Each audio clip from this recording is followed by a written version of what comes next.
let's move on to another topic. Over the last couple of days, the Trump administration has disallowed the government of China, or the people of China, the People's Republic of China, from purchasing American farmland. And they've created this prohibition to try to make sure that all of Americans' food products come from American farms, owned by Americans, not owned by foreigners. Lots of people probably agree with that. The other thing that they've done is to say that even on American farms where American farmers are attempting to cultivate products for the American people, they will not allow any undocumented labor to be a part of that. So I now want to play for you some sound of the agricultural secretary. Her name is Brooke Rollins. Brooke Rollins is asked about the challenge of keeping American farms open if you're also going to raid them and arrest their workers, some of whom are undocumented. Here's Brooke Rollins. The president has expressed concerns about how mass deportations would affect the farm industry. Do you have concerns on this front, and are you hearing about some of these top conservatives saying that there's a push for amnesty for this workforce? I appreciate you bringing that up. There's been a lot of noise in the last few days and a lot of questions about where the president stands in his vision for farm labor. The first thing I'll say is the president has been unequivocal that there will be no amnesty, and I think that's very, very important. I and the rest of our cabinet certainly support that, effectuate that, and make sure that happens every single day. The second thing, to your question about mass deportations, the president and I have spoken about that once or twice, and he has always been of the mindset that at the end of the day, the promise to America to ensure that we have a 100% American workforce stands, but we must be strategic in how we are implementing the mass deportation so as not to compromise our food supply. Ultimately, the answer on this is automation, also some reform within the current governing structure. And then also, when you think about, there are 34 million able-bodied adults in our Medicaid program. There are plenty of workers in America, but we just have to make sure we're not compromising today, especially in the context of everything we're thinking about right now. So no amnesty under any circumstances. Ladies and gentlemen, the Agricultural Secretary of the United States essentially announcing that the 34 million recipients of Medicaid will be made available to American farmers to use as cheap labor on their farms. You're welcome. Let's bring in our guest, John Boyd Jr.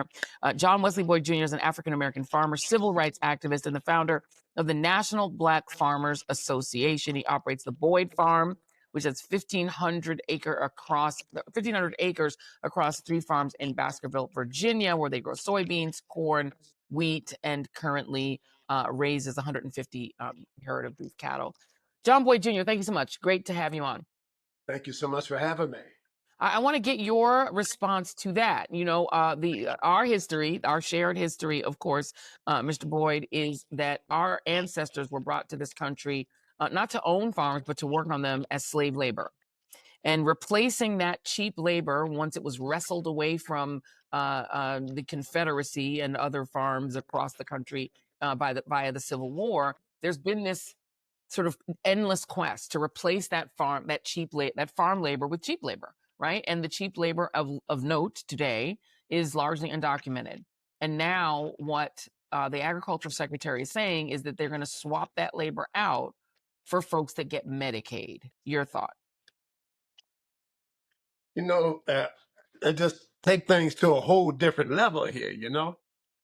There's no way that those persons are going to do this kind of hard work. That's the first thing.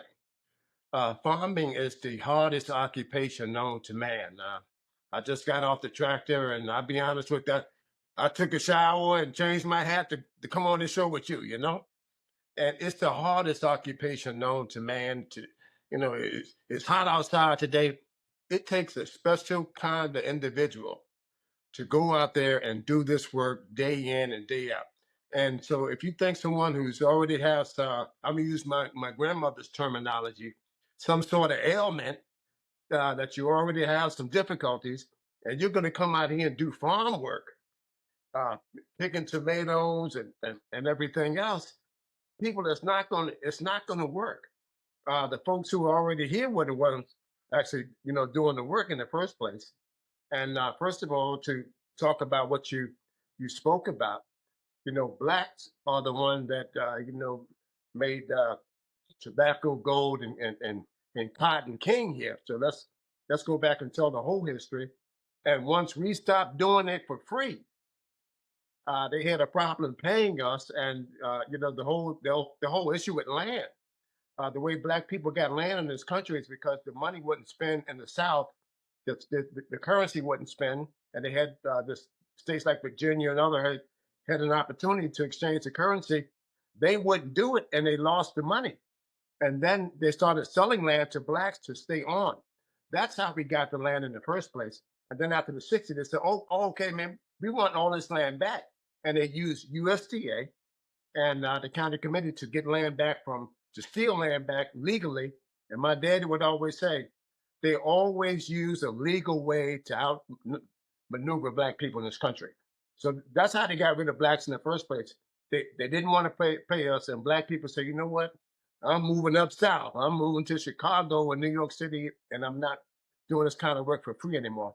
And then they brought the migrant workers in. And now they're saying they don't want them. They don't want them here. Anybody with some skin tone in this country, Joy, they don't want you here. But they are bringing white farmers from South Africa, providing them with a fast path to citizenship, and going to offer them homesteads and land out of federal inventory, the land that came from black people at USDA. If it's in inventory and it came from USDA, it came from black people, black farmers like myself. They're going to give that land to white farmers and provide them with a fast path to citizenship. But they say they don't want anything, Joy, to do with race in this country. Or we want to do away with that. We don't want nothing to do with race. But they want to bring white farmers. I'm going to say it twice to your listeners understand what I'm saying. They want to bring white farmers in from South Africa that look like them and give them land and give them a fast path to citizenship. And anybody that has some skin tone and they classify them as immigrants, they're shipping them out of this country just as fast as they can. And by the way, it sounds like they want to give, to your point, these Afrikaner farmers, if they're going to give them land, it sounds like they're also talking about giving them forced labor by force, essentially, because it doesn't sound like they're going to offer the opportunity for people who get Medicaid and who receive SNAP and who receive, Meals on Wheels, et cetera. It's not as if they're saying, well, no, this is an opportunity for you. It sounds to me like it would be compulsory. Like there is a desire, and I have said this before and sound like a conspiracy theorist for saying all of these things go hand in hand. If you are trying to rapidly deport the specific ethnicity that makes up a bulk of farm workers and agricultural workers, Yes. you're going to need to replace those workers. And we just heard the Secretary of Agriculture say that there are going to be two sources of replacement labor. It's going to be automation. And so they're looking at using more automated labor. And you can talk about how effective that is on a farm like yours, but also forced labor provided by people in exchange for receiving food and medical assistance from the government. That to me sounds like slavery or indentured servitude. Is that what it sounds like to you? It's the bottom of the barrel, if I didn't describe it correctly enough for you. It's the bottom of the barrel. First of all, and I tapped on it, you have to have a certain level of skill set to do this kind of work. You have to know how to do it. I've been farming 42 years, fourth generation farmer. I just didn't show up out here and learn how to farm. I was taught how to farm by my daddy, John Boyd Sr., and my grandfather, Thomas Boyd. And my daddy called himself a master farmer. I said, Dad, what's a master farmer? He said, somebody who can produce a crop with no help from the government every year. That's a master farmer. So black people were master farmers, and they had the art and skill set of doing this work. And you're going to replace them with people who already have some challenges, people. And a lot of these people already have some challenges. And you're going to put them on a farm, and you're going to put them in 100-degree heat, like I just left out from. And they're going to be able to do this kind of work with all of the difficulties that they're already having. That's why they're on these programs. because they have some sort of difficulty. There's a lot of people. So I said that not putting down the persons. I'm saying that because they're taking advantage of their situation, which they clearly have some problems because they are on these programs needing assistance in the first place. And you're going to put them on a farm and say, you know what? You're going to pick some oranges, you're going to pick some onions, and you're going to pick some tomatoes out here in Florida. The people who this administration is hurting, Joy, is the very people that voted for this president, them white farmers. I don't have migrant labor on my farm. Everybody on my farm, looks like me, and we've been doing this work for a very, very long time. The people who are going to be hurting and those who are putting pressure on this administration are the very people who voted for him. 99% did, white farmers, voted for this president, and now they're chasing their help through the fields, shipping them out of here. So they're not hurting the black farmer, the guy who's already been out here, who's already scuffling. Black farmers are already scuffling in this country. We're already facing hardships. For the first time, Joe, in decades, I have not received a farm operating loan in this country because of the tariffs imposed by this administration. And it took the prices so far down that lenders won't extend credit to me now because of the poor commodity prices. That's the first thing. And now they're picking on persons who can do the work. First of all, these people can do the work. I mean, let's tell it like it is. They have the art and skill set to do the work. They've been doing it, and they've been doing it with no problems. Now they're going to chase these people out of the country because they don't want them here, and they're not voting for them in mass numbers. That's what this is all about, people. This is about a targeted group of people that they want to run out of this country that has some skin tone that didn't vote for them in mass numbers. That's what this is about. And they want to get them out and bring in whites, white African. I hate to use the word African because it confuses people. They want to take white farmers from South Africa. I want to be perfectly clear to the viewers and listeners and give them a path to citizenship, but take out others that look like me and you, Joy. Do we have? I don't know if we have the video of the chase by ICE, literally chasing farm workers, and I believe this might have been a marijuana farm in California, chasing men, women, and children through the fields as if they were, storming the fields of Normandy, as if they're chasing. Oh, we don't have it. All right, well, we don't have it. I can tell you that the United Farm Workers responded to that. That video is everywhere, and there is a pretty arresting photo. And we might have this photo. This is the United Farm Workers put out a statement talking about the fact that we don't have it. That the members, some of the members of the farm workers who were at that farm were actually injured, being chased down by ICE agents, literally, who raided a farm and violently arrested people who were just working. I want you to talk about this, John Boyd, because the people who do this kind of work, as you said, it's hard work. It can be 100-degree temperatures. Talk about what kind of people these are, because Stephen Miller et al. Are trying to make them sound like gang members and marauders, but they sound to me like very dedicated workers. First of all, Joe, Stephen Miller was following me around the Hill decades ago, crafting this anti-discrimination message when I was trying to get the lawsuits passed by an act of Congress for black farmers.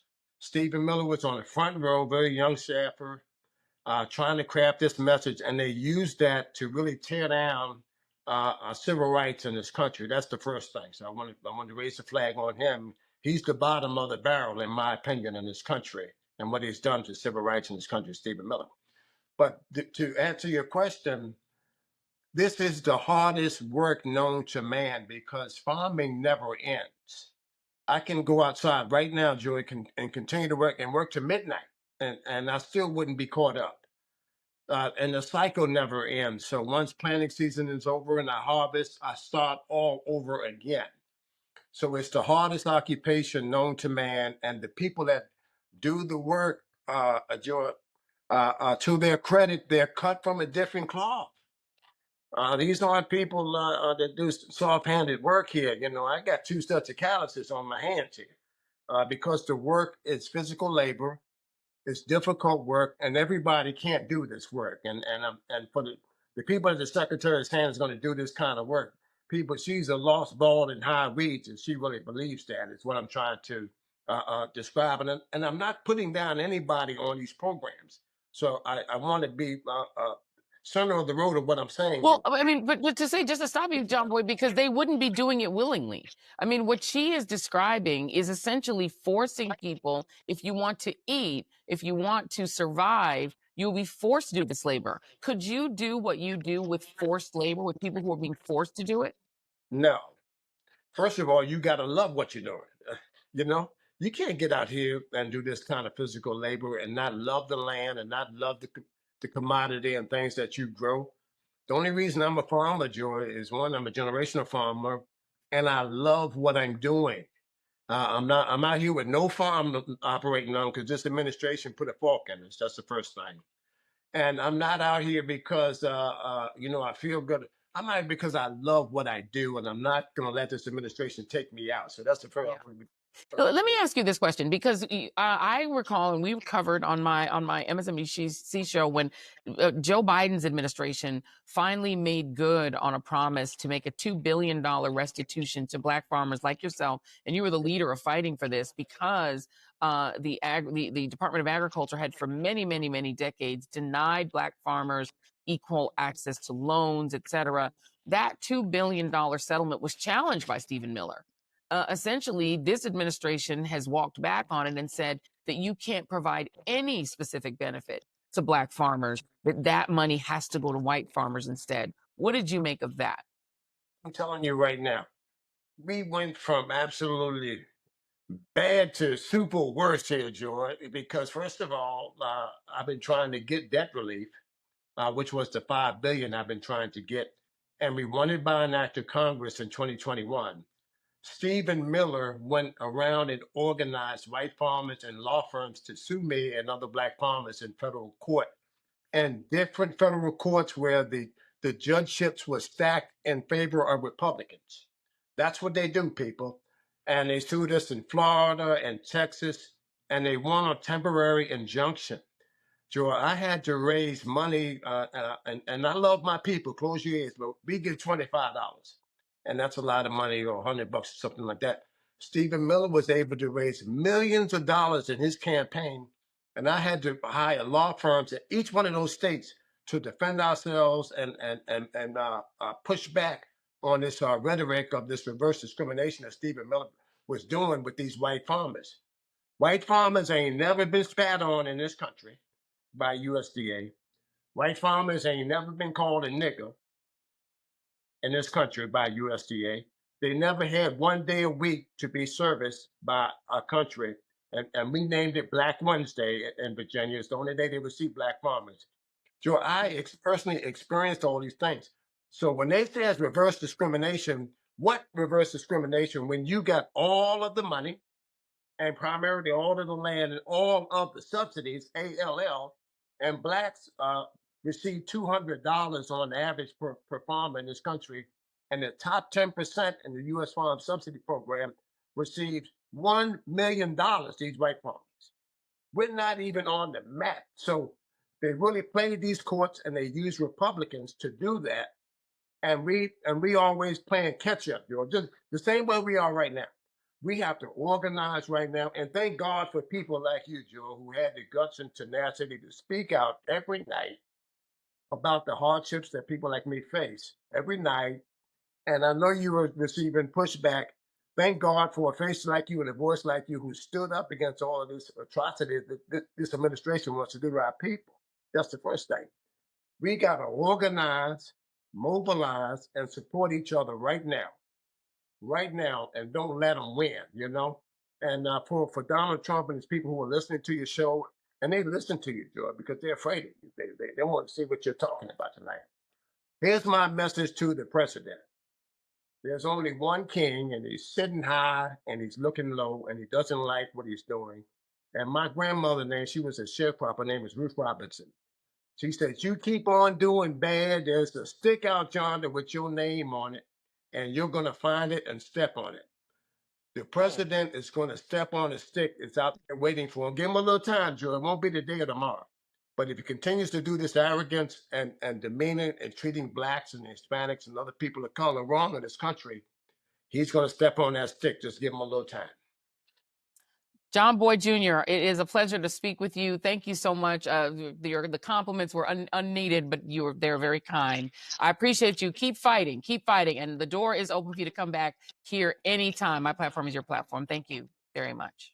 Thank you so much for having me. God bless you. Thank you. All right, y'all.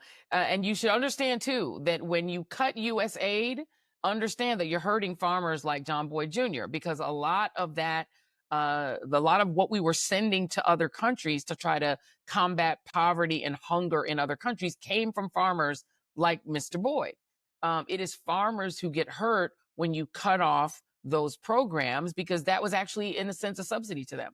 When you cut food stamps, farmers are providing a lot of the wheat and soybeans, et cetera, that are going into the foods that then get purchased by people who have SNAP. So when you cut SNAP, you're actually hurting American farmers, because remember, the original food stamp program was a green and a red stamp. One of them was a farm subsidy, direct farm subsidy, and the other one, you had to purchase farm products with it. That was the idea. It was each hand helping each other. And understand that black farmers have been even more behind the eight ball, as Mr. Boyd Jr. has spoken about, because they've gotten fewer subsidies, fewer opportunities, and fewer programs. And then they finally got a settlement through the Biden administration. And this character, Stephen Miller, was like, nope, you can't do that. That's racist against white people, who apparently also need to be brought from South Africa to have farms here, and forced labor by people who are on Medicaid.